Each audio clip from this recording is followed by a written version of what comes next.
Nagtapat ang dalawang maangas Ja Morant versus Anthony Edwards. Grabing comeback ang nangyari mga idol. Angas na angas itong si Ant-Man. Last 8 seconds ng laban sa pagitan ng Dallas Mavericks at Charlotte Hornets. Game on the line, Klay Thompson to tie the game and set it to overtime. Naghesi pa si Klay Thompson. Naimintis niya ang tirang yon. Natalo ang Dallas Mavericks sa kamay ni LaMelo Ball at ng Charlotte Hornets na sayang ang 33 points ni Kyrie Irving. Dito naman tayo ang tapatan ni Ja Morant at Anthony Edwards. Tough basket by Ja Morant. Sumagot naman ng end one play itong si Ant-Man. Well, sumunod na possession, no look pass na sana ni Ja Morant. Na-deflect naman ni Nickel Alexander Walker at tinamaan sa mukha. Eto, good defense by Anthony Edwards kay Ja Morant. Wild shot at hindi tumama sa rim. Reklamo pa sa no-call play na yan si Ja Morant. Nag-wave off sa official at tinawagan ng technical foul.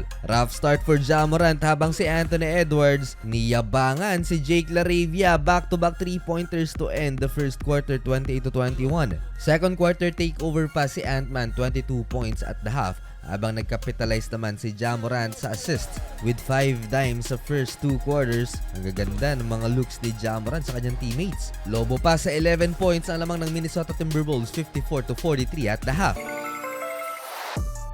Third quarter, Ja Morant rebound and a quarterback pass to Jalen Wells, the rookie. Nakasagot pa mga idol ang Minnesota Timberwolves. Anthony Edwards with the alley-oop layup and 3-pointer sa corner naman ni Jaden McDaniels. Double figure scoring for Jaden. Etong isa pang malupit na assist ni Ja Morant. Na-anticipate niya kaagad ang depensa ni Rudy Gobert at nakita sa likod si Santi Aldama cutting basket. 2-possession game under 4-minute mark ng third quarter. Chill lang si Anthony Edwards. So far may 29 points na mga idol, 76-71 heading into fourth and final quarter. Dito na kumana mga idol ang sixth man na si Naz Reid. Without Anthony Edwards on the court, kumana ang mga role players ng Minnesota. Led by Reid with 19 points and Rob Dillingham with 15 points. Entering the halfway mark, Ja Morant with this incredible shot and one. 4-point game, 95-91. Nasundan pa ng 2-pointer ni Jaren Jackson Jr. and again, Naz Reid 3-pointer.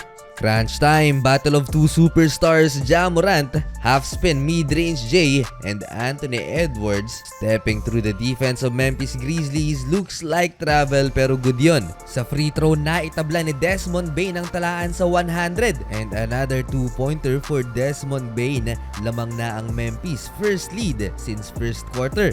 Last 3 minutes na ubos ang pasensya nitong si Naz Reid sa official. Gusto din yatang ilagay ni Ja Morant itong si Rudy Gobert sa kanyang mga na-posterize. 2 free throws for Ja, lumobo pa sa 6 points ang lamang ng Memphis. Halimaw sa game na to itong si Naz Reid. Mga idol, Anthony Edwards nagmintis naman sa free throw 1 of 2 last 32 seconds. Sa huli, na-comeback ng Grizzlies mga idol.